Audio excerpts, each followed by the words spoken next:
Why IPU was founded was to further, Mr. Speaker, amongst other things, democracy in the community of nations of the world.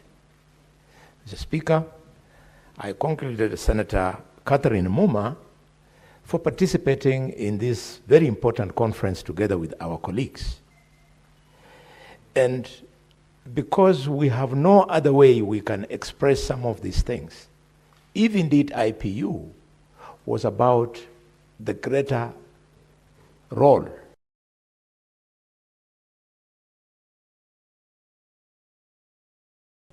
of democratizing within communities of the world, I urge the IPU to up their game, to find the strength to speak to African leaders.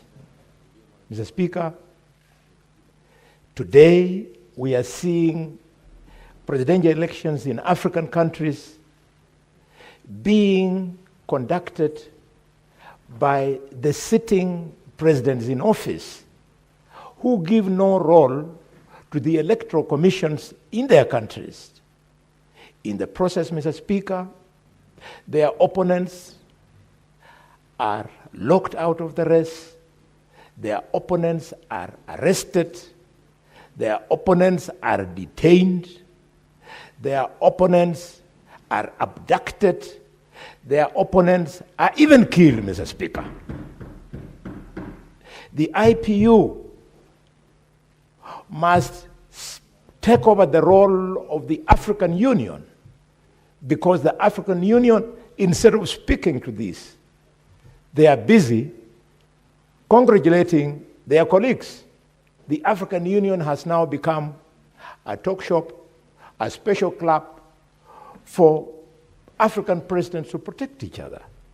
Mr. Speaker, we know of recent elections in Africa where senior African politicians have witnessed elections in their countries from prison, charged with treason, Mr. Speaker.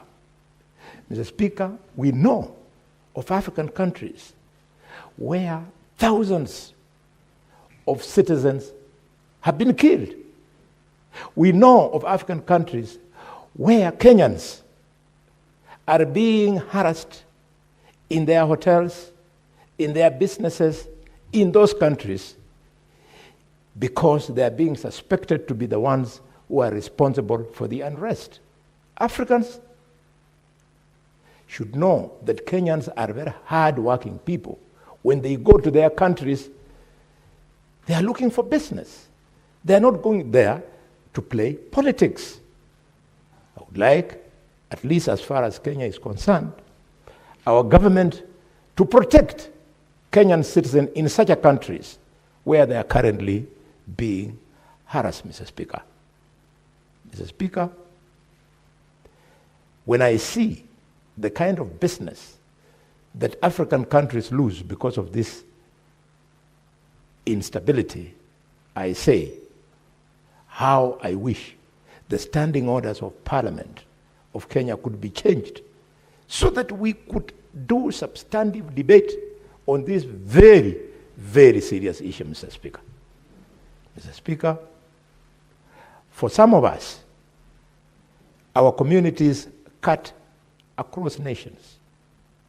For example, if you take the Kenyan Somali, his relatives are in Somalia, his relatives are in Ethiopia. So when unrest takes place in those two countries, the Kenyan Somali is expected to keep quiet. Similarly, the Luos, the Maasais, they are in Kenya, they are in Tanzania. When their relatives face this kind of atrocities, we are supposed to keep quiet. Similarly, the Luyas and Tesos, our relatives are in Uganda.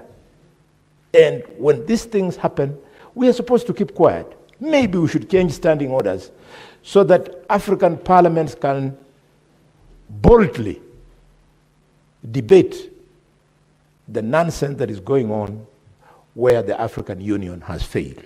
I support. Senator Maanzo. Thank you, Mr. Speaker. Mr. Speaker, IPO is a very important organization in the world.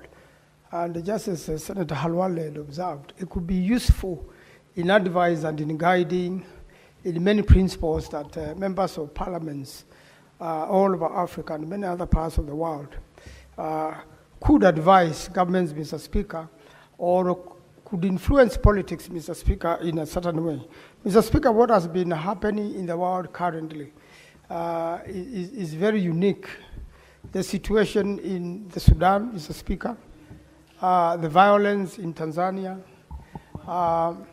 what we have seen in Nigeria, Mr. Speaker, Christians butchered in churches, yet it is reported that Muslims are killed more than Christian, and promptly the American government to want to intervene and bring, these groups which kill people, to an end.